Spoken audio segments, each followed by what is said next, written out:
বন্ধুরা, গতকাল এশিয়া কাপে 9th ম্যাচ ছিল, 9 নম্বর ম্যাচ ছিল। এই ম্যাচে মুখোমুখি হয়েছিল আফগান এবং কাংলুরা। এটি একটি ইম্পর্টেন্ট ম্যাচ ছিল আফগানদের জন্য এবং কাংলুদের জন্য, উভয়ের জন্য একটি ইম্পর্টেন্ট ম্যাচ ছিল। আমি চোখ বন্ধ করে আফগানদের বিশ্বাস করেছিলাম। আফগানরা ধোকা দিয়ে দিয়েছে। ভাই হলোটা কি?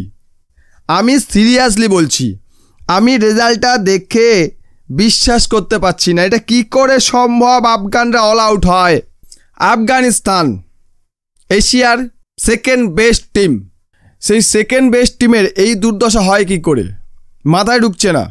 কাংলাদের কাছে হেরে গেল, যাচ্ছাতা কাণ্ড হয়েছে ভাই। সে যাই হোক, এখন পয়েন্টস টেবিলটার দেখলে আমরা দেখতে পাচ্ছি সেখানে কাংলুরা এখন অবধি 2 নম্বর শেষ করেছে, কিন্তু তাদের রান রেট খুবই খারাপ। যদি রান রেট বেটার থাকতো তাহলে তাদের একটা কনফার্মেশন থাকতো। এখন তাদের ভাগ্য নির্ধারণ করে শ্রীলঙ্কার ওপর। শ্রীলঙ্কা যদি তাদের হারিয়ে দেয়, সে যত ব্যবধানে হারাক, যদি হারিয়ে দেয় তাহলে বাংলাদেশের টিকিট পাকা। আর যদি আফগানরা শ্রীলঙ্কাকে হারিয়ে দেয়, সে কম মার্জিনে হোক কি বেশি মার্জিনে হোক, তাহলে আফগান এবং শ্রীলঙ্কানদের টিকিট পাকা। মানে শ্রীলঙ্কার টিকিট পাকা ধরা হচ্ছে যদি তারা খুব বাজে না খেলে। আশা করি তারা খেলবে না, কারণ শ্রীলঙ্কা হচ্ছে এশিয়ার অন্যতম সেরা একটি টিম। তো শ্রীলঙ্কা বাজে খেলবে না, বলা যায় না ভাই। আমি তো আফগানদের ভেবেছিলাম ভাই ভালো খেলবে, কি হলো ভাই? পুরো একদম পিছনে ভরে দিল আফগানরা।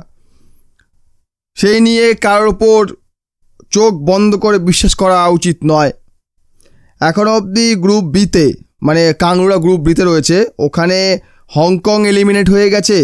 এখন 3 জনের মধ্যে টাগ অফ ওয়ার চলছে, আফগান জিতবে নাকি শ্রীলঙ্কা জিতবে নাকি কাংলুরা জিতবে। কাংলুরা রেসে ঢুকে গেছে, মানে কাংলুরা রেসে নাম লিখিয়ে ফেলেছে, ছুটছে, এখনও অবধি থামেনি। আর গ্রুপ এ দেখলে সেখানে ভারত অলরেডি কোয়ালিফাই করে ফেলেছে। ভারত বলছে কই নেই এ মেরা টাক্কার মে, যদিও টক্কর দেওয়া আমাদের কেউ নেই এই টিমটাকে। সেখানে এই ওমান তো এলিমেন্ট হয়ে গেছে যথারীতি যেমন হয়। এখন ইউএই পাকিস্তান, এই দুটি টিমের মধ্যে টাগ অফ ওয়ার চলছে। আজকে সম্ভবত পাকিস্তানের আর ইউএই ম্যাচটা রয়েছে। এই ম্যাচে যে জিতবে সেই কোয়ালিফাই করে যাবে ফর সেমিফাইনাল। কারণ প্রত্যেকে 2টো করে ম্যাচ হয়ে গেছে। আর ভারতের সাথে ওমানের ম্যাচ বাকি আছে, সেখানে কে জিতবে প্রত্যেকে সে জানি, ঠিক আছে? সেখানে ওমান কোনোভাবে ভারতকে হারাতে পারবে না। এই হচ্ছে বর্তমান এশিয়া কাপের ফিচার্স। আরেকটা কথা, এশিয়া কাপকে বয়কট করার হুমকি দিচ্ছিল পাকিস্তান, সেই নিয়ে একটা ভিডিও খুব শীঘ্রই আসবে। কালকে রাতে 11:30 আগে যখন আমি ঘুমোতে যাব, তখন আমি একবার স্কোরটা চেক করি যে আজকে তো খেলা ছিল, দেখি কেমন স্কোর হলো। মনে মনে ভাবছিলাম কাংলুরা গেছে ভোগে, মায়ের ভোগে গেছে, ভালো হয়েছে। আমি স্কোর দেখে রীতিমতো শকড হয়ে গেছি। ভাই কি করে হলো? ভাই এমনটা কি করে হয়? কখনো কখনো হয়ে যায়, আপনি যেটা চাইছে সেটা হচ্ছে না, হয়ে যায়। আর সকালবেলা সোশ্যাল মিডিয়া খুলে দেখলাম এটা নিয়ে কাংলুরা বেশ লাফালাফি শুরু করে দিয়েছে। মানে আমরা হারিয়ে দিয়েছি, আমরা এখন রেসে আছি, বের হয়ে যায়নি, অনেক কথা তারা বলছে। তো কাংলুরা তো বলতে থাকে, ওদের কথা কে গায়ে মাখে? ওদের কথা কেউ গায়ে মাখে না। কাংলাদেরকে পাকিস্তানিদের কেউ গণায় ধরে না। ভাই এটা কারা? মানে কে তুই ভাই? তোদের অকাতটা কি? তোদের কাছে কিছুই নাই। তোদের মধ্যে না স্কিল আছে, না তোদের মধ্যে কোনো কিছু আছে, অর্থ আছে, টেকনোলজি আছে, কি আছে ভাই? কুকুর ছাগলের সমান তোরা। তোদেরকে এইভাবে মনে করা হয়। আমরা সিরিয়াস তোদেরকে এইটাই মনে করি যে ভাই এইটুকু জায়গায় এতগুলো লোক বাস করে। ভাই থাকে কি করে? ঘুমায় কি করে? ঘুমালে একে অপরের সঙ্গে পাছা লেগে যাবে। ভাই ঘুমায় কি করে এইটুকু জায়গার মধ্যে? ওরাই জানে ভাই। সে যাই হোক, এশিয়া কাপে অঘটন ঘটে গেছে। আফগানিস্তানকে কাংড়া হারিয়ে দিয়েছে। আফগানিস্তানের মতো দল কাংড়ার কাছে হেরে গেল। লজ্জা, ভীষণ লজ্জা পাচ্ছি ভাই, সিরিয়াসলি।